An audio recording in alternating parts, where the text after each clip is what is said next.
अब आप देख रहे हैं उत्तराखंड की आवाज। मैं हूं आपके साथ दिव्या तिवारी। आज बात त्रिवेंद्र सरकार की डबल चुनौती की। प्रदेश में फैले कोरोना संक्रमण के बीच कुंभ का आयोजन करना सरकार के लिए वाकई में दोहरी चुनौती है।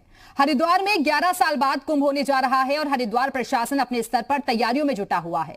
कोविड और नॉन कोविड दोनों तरह के अस्पतालों की व्यवस्थाएं की जा रही हैं और इसके अलावा सीमावर्ती क्षेत्रों में बॉर्डर पोस्ट अस्पताल भी बनाए जाएंगे। लेकिन लगातार बढ़ रहे कोरोना संक्रमण के बीच क्या वाकई कुंभ का आयोजन सरकार के लिए आसान होगा, ये बड़ा सवाल है। क्योंकि एक तरफ तो लोगों का रजिस्ट्रेशन करवाया जाएगा, तो वहीं दूसरी तरफ जो लोग कुंभ में आना चाहते हैं वो अपना कोरोना टेस्ट भी करवा कर आएंगे। उधर इसी मसले को लेकर मुख्यमंत्री त्रिवेंद्र सिंह रावत ने प्रधानमंत्री मोदी से बात की है।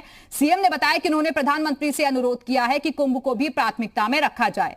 अब सरकार के सामने चुनौती है कि कोरोना से बचाना है और कुंभ भी कराना है। इसी को लेकर करेंगे बहस। उससे पहले सुनिए मुख्यमंत्री त्रिवेंद्र सिंह रावत को। देखिए, सरकार की ओर से जो भी आवश्यक तैयारियां हैं वो कर ली गई हैं। देखिए, जो तैयारियां वो तो पहले से ही हैं, जैसे कोविड केयर सेंटर हैं, कोविड हॉस्पिटल हैं, और उसके लिए जो भी अवस्थापनाएं चाहिए वो राज्य में हमारे पास पर्याप्त मात्रा में अभी उपलब्ध हैं। ये कुंभ को लेकर के हमने माननीय प्रधानमंत्री जी से अनुरोध किया है, क्योंकि जो प्रायोरिटी हैं हमने कहा कुंभ को भी प्रायोरिटी में रखा जाए, क्योंकि लगभग 4 माह तक महाकुंभ का आयोजन चलता है, मेला चलता है, जिसमें देश और दुनिया के लोग आते हैं। तो सरकार तो कुंभ की तैयारी में जुटी है, लेकिन विपक्ष कोरोना पर सरकार की तैयारी को लेकर सवाल खड़े कर रहा है। कांग्रेस का आरोप है कि बीजेपी के लोग ही नियमों को ताक पर रख रहे हैं और कोरोना से निपटने के लिए सरकार की व्यवस्थाएं भी नाकाफी हैं। तो बीजेपी का कहना है कि कोरोना संक्रमण को लेकर केंद्र और राज्य सरकार दोनों गंभीर है। कांग्रेस वो प्रदेश देखे जहां उनकी सरकार है। पहली बात तो ये है, क्या कोविड से निजात मिल चुकी थी जो हम सेकेंड फेज की बात कर रहे हैं। और अगर हम उत्तराखंड सरकार की बात करें तो पहले दिन से ही ये गंभीर तो कभी दिखाई नहीं पड़े कोविड के लिए। इनके तो दोहरे मापदंड थे, अपने दल के लोगों के लिए दूसरे और विपक्षी दल के नेताओं के लिए दूसरे। अगर स्ट्रिक्टली ये उदाहरण के तौर पर खुद को पेश करते कि अपने दल से ये जनता को उदाहरण देते कि देखिए हम सोशल डिस्टेंसिंग के मानकों का पालन कर रहे हैं, आप तो करिए, आपके दल के नेताओं को तो पहले सिखलाई दीजिए, उसके बाद जनता को और विपक्ष को आप बड़े बड़े लेक्चर सुनाने के लिए हकदार।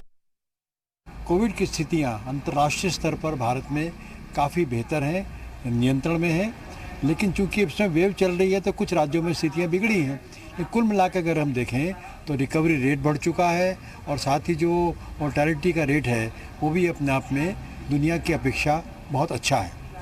लेकिन विपक्ष की जहाँ तक बात है तो उनको कुछ कहने से पहले अपने जो शासित प्रदेश हैं उनकी चिंता करनी चाहिए।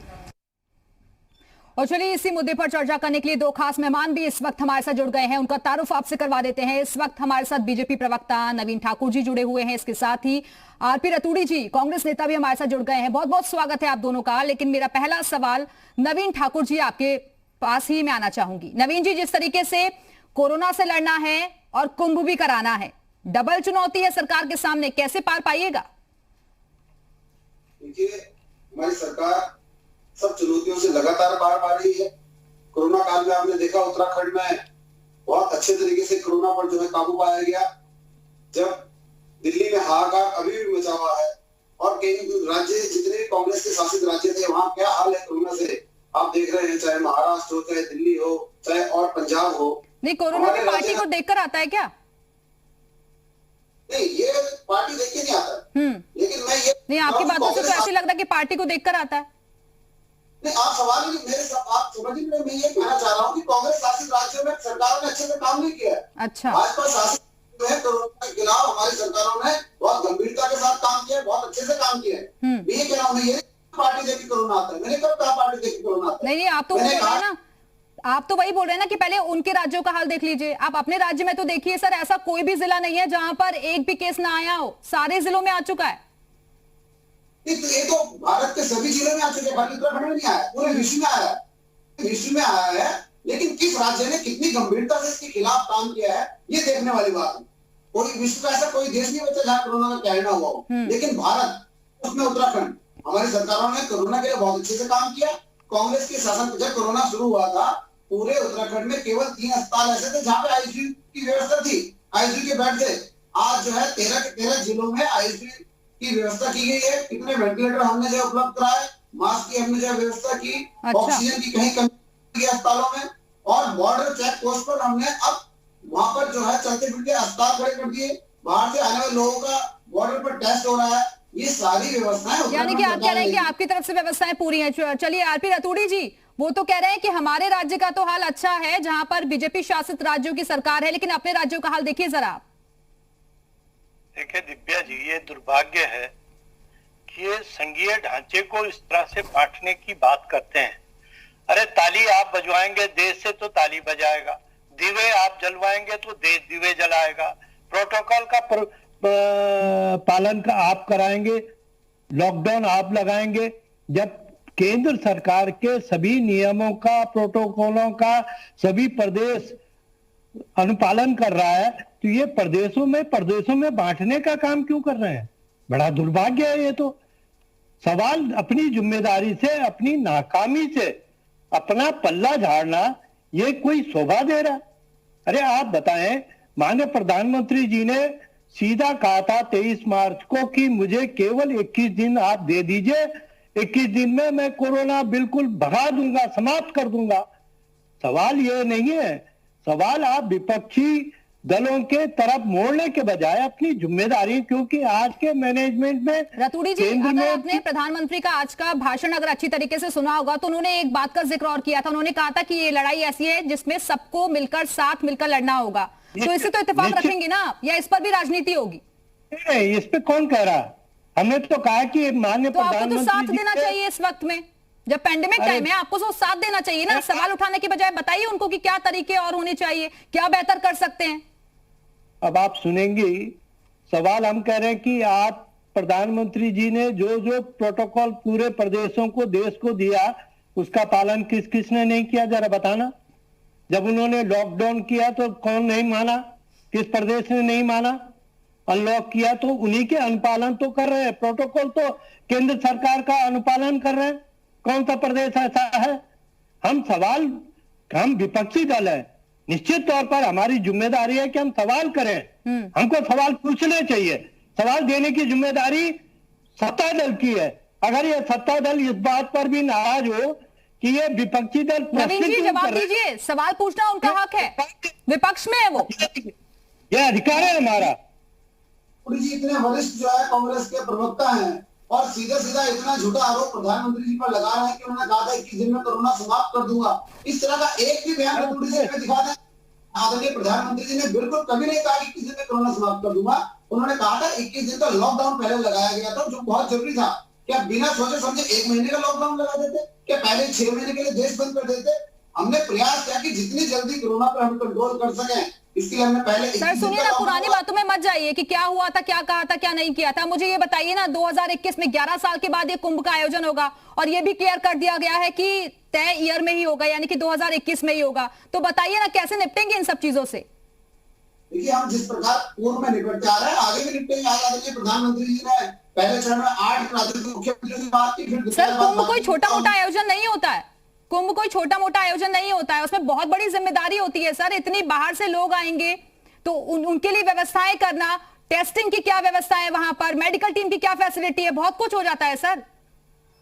सारी व्यवस्थाएं चाक चौबंद कर ली है। हमारे स्वास्थ्य समिति अमित नेगी जी ने जो है डीएम साहब को हरिद्वार आदेश दिए हैं कि प्रत्येक जगह स्वास्थ्य सेवाओं का पूरा ख्याल रखा जाएगा। आने वाले सभी कुंभ में जितने भी यात्री आएंगे, हम उनका जो है रजिस्ट्रेशन पहले पोर्टल पर कराएंगे। हमारे पास जो है ऑथेंटिक डाटा रहेगा, कितने लोग आ रहे हैं, कितने लोगों की हमने व्यवस्था करनी है, और सब लोगों का टेस्ट भी होगा। जो अपने राज्य से नहीं करा के आप आए, कुछ लोग ऐसे आ जाएंगे जिनको लेट हो गया होगा आने में, उनका बॉर्डर पर टेस्ट कराएंगे। नवीन जी, लेकिन आरोप तो आपकी पार्टी के नेताओं पर ही लग रहा है कि वही सोशल डिस्टेंसिंग को मेंटेन नहीं कर रहे हैं, वही गाइडलाइंस का पालन नहीं कर रहे हैं। नहीं, हम हमारे नेता सोशल डिस्टेंसिंग का पूरा पालन कर रहे हैं। गाइडलाइन का पालन नहीं करके उनको सरकार की तरफ से, संगठन की तरफ से भी जो है लगातार चेतावनी दी गई है। और हमारे लोग लगातार जो है कुंभ की तैयारी के लिए, चाहे सरकार हो चाहे संगठन हो, लगे हुए हैं। पूरी तैयारी चाक चौबंद है। मैं सब लोगों से अनुरोध करता हूँ कि किसी भी तरह का संशय या किसी भी तरह का भ्रम नहीं होना चाहिए। उत्तराखंड में 2021 में कुंभ का बहुत शानदार आयोजन होगा, बहुत सफल आयोजन हम करेंगे। हमने कोरोना पे भी कंट्रोल किया है और 21 का कुंभ भी हम सफल आयोजन करके दिखाएंगे। रतूड़ी जी, आप लोग जनहित से जुड़े हुए मुद्दे उठाते हैं तो वो तो बहुत अच्छा है, वो तो उठाने भी चाहिए विपक्ष होने के नाते, लेकिन ये टाइम ऐसा है जिसमें सबको साथ आने की जरूरत है, तो क्या इन मुद्दों पर भी सियासत जरूरी है?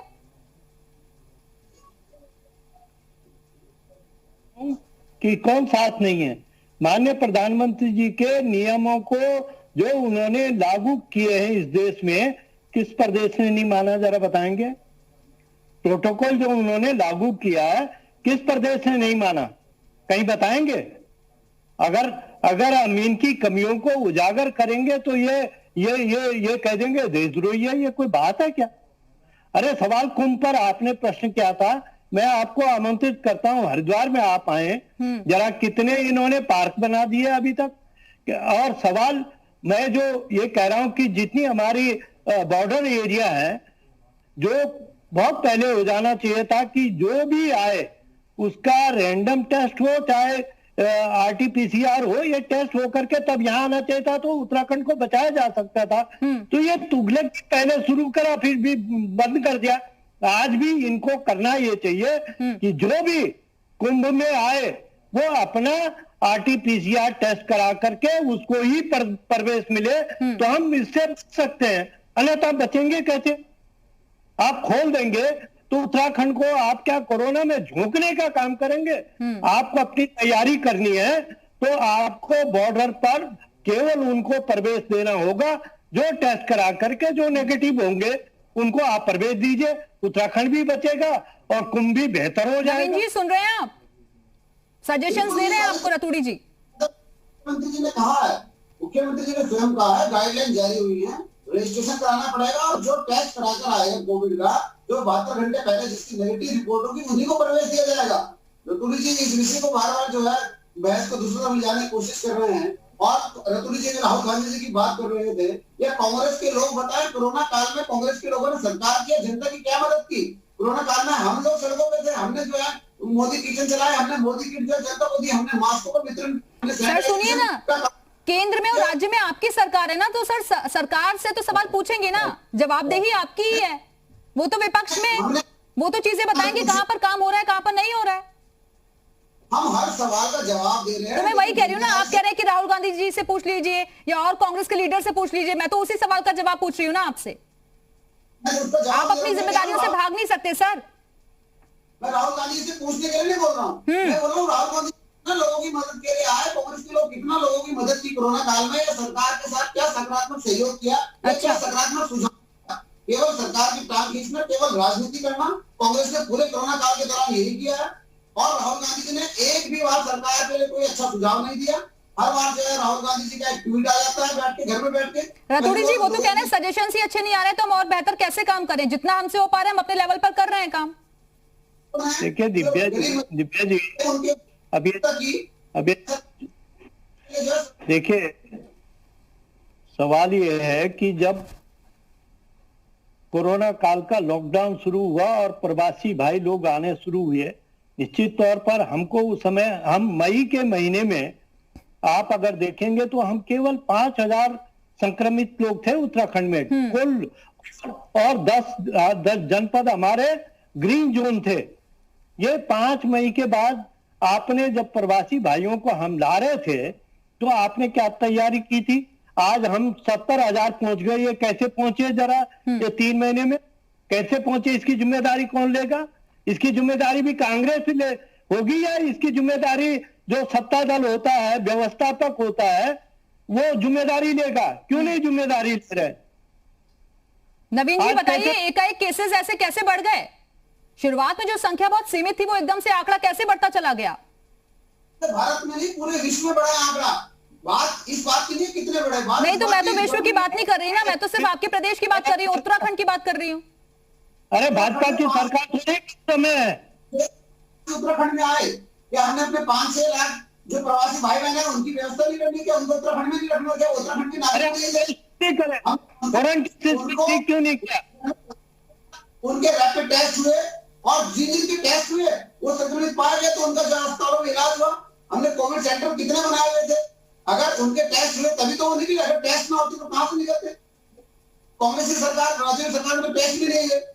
हमने अपने 5-6 लाख उत्तराखंडी प्रवासी भाइयों को यहाँ पर उत्तराखंड में प्रवेश भी दिया, उनके टेस्ट भी कराए, उनके रहने की व्यवस्था भी की, और जो लोग यहाँ पर रुके उनके लिए स्वरोजगार की भी व्यवस्था की। मुझे बताइए, कांग्रेस अगर अपने प्रवासी भाइयों को अंदर ना आने देता भी लोग हल्ला कर रहे थे, तो अपने भाइयों को अंदर व्यवस्था की, तब इनको जो है परेशानी कहीं एक रतूड़ी जी, आप लोग तो प्रवासियों का मुद्दा भी उठा रहे थे ना, वो कह रहे हैं कि इतने सारे लोग जो बाहर थे हम उनको यहाँ लेकर आए, उनके लिए व्यवस्थाएं की, रहने खाने की, उनको मेडिकल ट्रीटमेंट दिए। दिव्या जी, मेरे ख्याल से ये ज्यादा जोर बोलने से कुछ काम नहीं होगा, लेकिन आप क्योंकि बुद्धिजीवी आते हैं, आप सवाल है क्वारंटीन सेंटर में सांप ने हमारे प्रवासी भाई को काटा कि नहीं, एक ने फांसी लगाई कि नहीं, बकरियों के साथ इन्होंने लोगों को रखा, भैंसों के साथ इन्होंने रखा, कहां व्यवस्था थी इनकी, जरा पूछे प्रवासी भाइयों से। हमारा ये कहना था कि बॉर्डर तो आपके हैं, अगर आपने बॉर्डर पर नवीन जी, आप समझ रहे हैं अभी पीक टाइम है ये कोरोना का, चौथा चरण ये चल रहा है, और ऐसे में तो कुंभ भी करवाना है, वही तो सबसे ज्यादा डिफिकल्टीज आएंगी, चुनौतियां बहुत सारी है वहां के लिए, आज बहुत सारे लोग आएंगे बाहर से। नहीं दिव्या जी, जो आज आपने स्टेप उठाया इन्होंने कि सरकार ने कि आज बॉर्डर पे टेस्टिंग हो रही है, तो अगर ये लगातार मई से टेस्टिंग होती तो हम कोरोना में क्यों जूझ रहे होते, ये प्रदेश हमारा बचा हुआ होता। नवीन जी, जो स्टेप्स अब उठाए जा रहे हैं वो पहले क्यों नहीं उठाए गए, वो सवाल पूछ रहे हैं सीधे सीधे। लगातार उठाए जा रहे हैं स्टेप, कौन सा स्टेप पहले नहीं उठाया गया? उत्तराखंड ने तो केंद्र में लॉकडाउन होने से पहले लॉकडाउन कर दिया, इस बात की प्रशंसा करनी चाहिए। कोरोना के लिए सबसे ज्यादा संवेदनशील है, 6 लाख प्रवासी पूरी व्यवस्था, उनके भोजन की व्यवस्था हमने की, उनके ठहरने की व्यवस्था की, उनकी स्वरोजगार की व्यवस्था की। कोई एक व्यक्ति आप बता दें जिसके लिए भोजन की व्यवस्था, राशन की व्यवस्था नहीं की हो सरकार के स्तर पर। सर सुनिए, सर मेरी बात सुनिए, आप देहरादून में है ना, देहरादून में सर शायद सबसे ज्यादा केसेस आ रहे हैं, अगर आपको पता हो तो। राजधानी है सर, राजधानी है।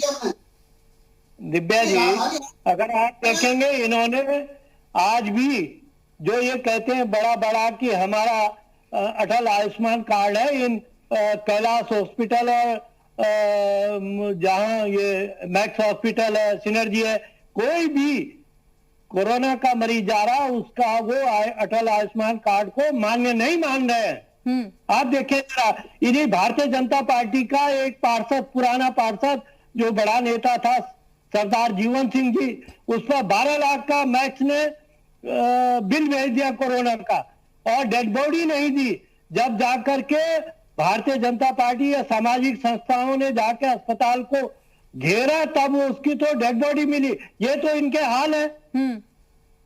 देखिए, मैं प्राइवेट सरकारी हॉस्पिटल का बताइए कि किसी सरकारी हॉस्पिटल। चलिए, वक्त की कमी है इसलिए माफी चाहूंगी। बहुत बहुत शुक्रिया आप दोनों मेहमानों का हमारे साथ चर्चा में शामिल होने के लिए। तो इसी के साथ ही हमारी खास पेशकश में फिलहाल इतना ही, दीजिए इजाजत, नमस्कार।